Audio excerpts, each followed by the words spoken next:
the conscious mind is always that part of your mind, which is your logical part of your mind, is your thinking, is your educational part, and your subconscious mind is your feeling and your emotional side of your mind.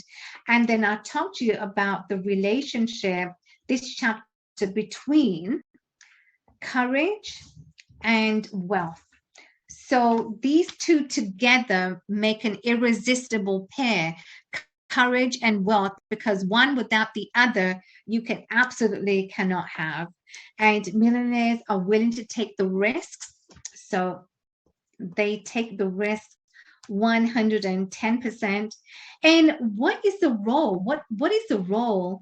And what does that role of wealth, what does that look like? What do they view? How do millionaires view wealth? And so it comes down to, well, there's self-made millionaires.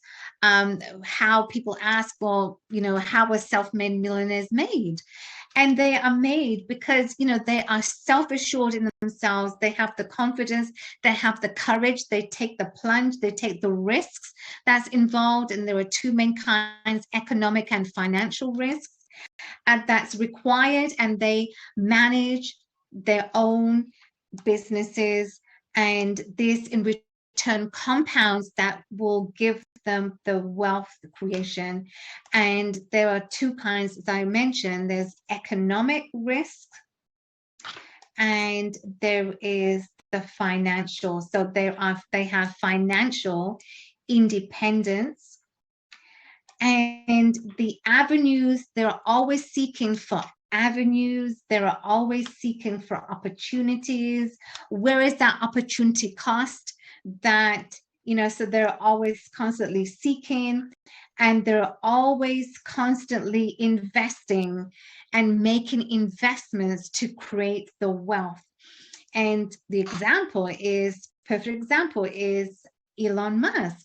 And they always look for when and where principles, so that they know when is the right time to make on those investments, when is the right time. So they're always looking for the right time and making sure it comes into their favor. And so I talked about, people often ask, well, was it luck? Was it luck? 97% of millionaires take the risks, they are disciplined, they work hard for their money. And this is how they create.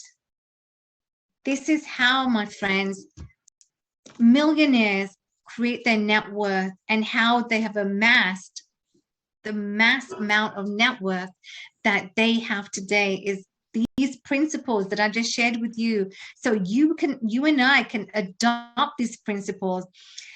And so, friends, we have come to the end of the show. Ria, do you want to share anything before we do close off for today? Yes, thank you for that, Alka. You mentioned that the millionaires, you know, ask two questions, which is the where and the when, so that they are ready, you know, when the right time comes. The other lesson I learned from, you know, Grant Cardone is who, right? Who and how, but most importantly, who do we need to collaborate with? Because now collaboration is the new currency. Yes. And the lesson I also learned is the harder the millionaires work, the luckier they get.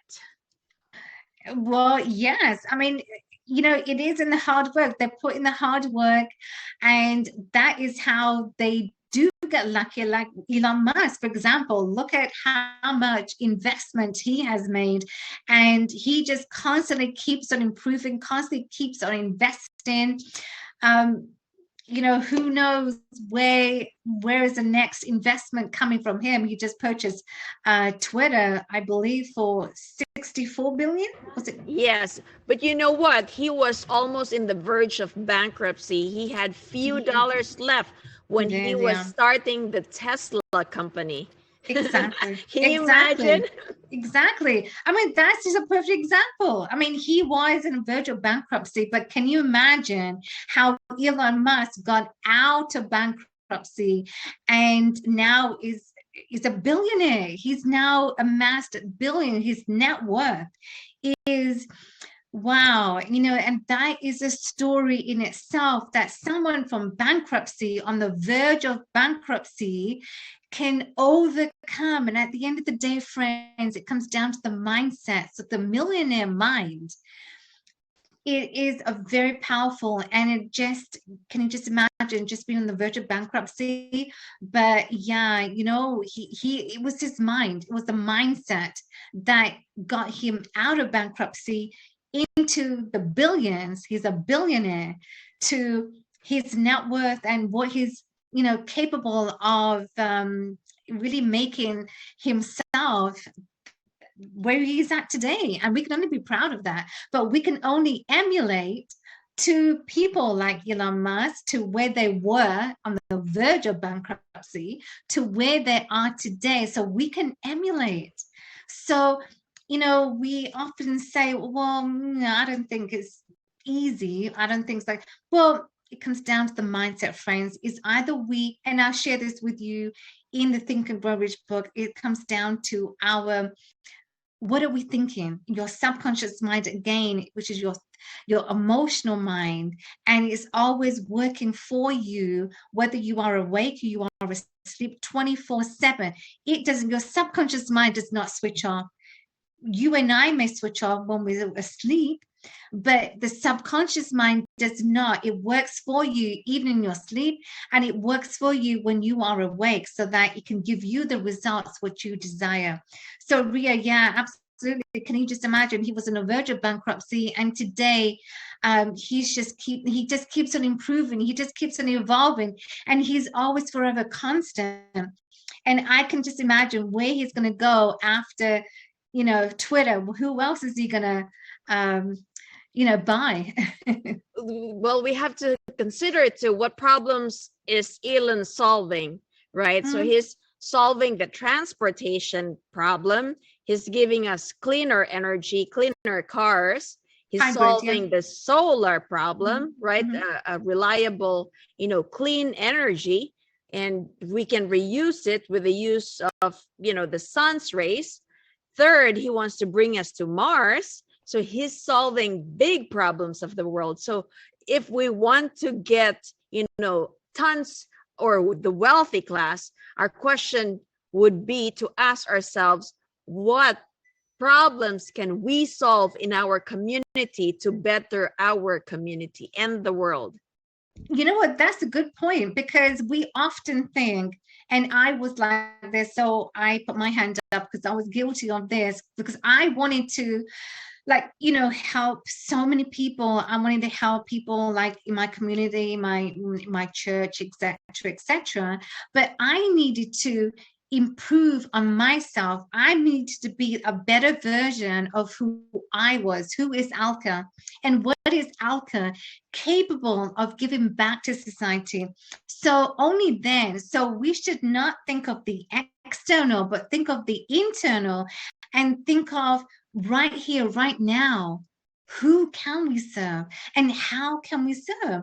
As Ria said, what are the problems? If there's a problem, what are the solutions that we can adapt and give to this problem? Because it's only in then that we can give back to so many people and reach out to the world.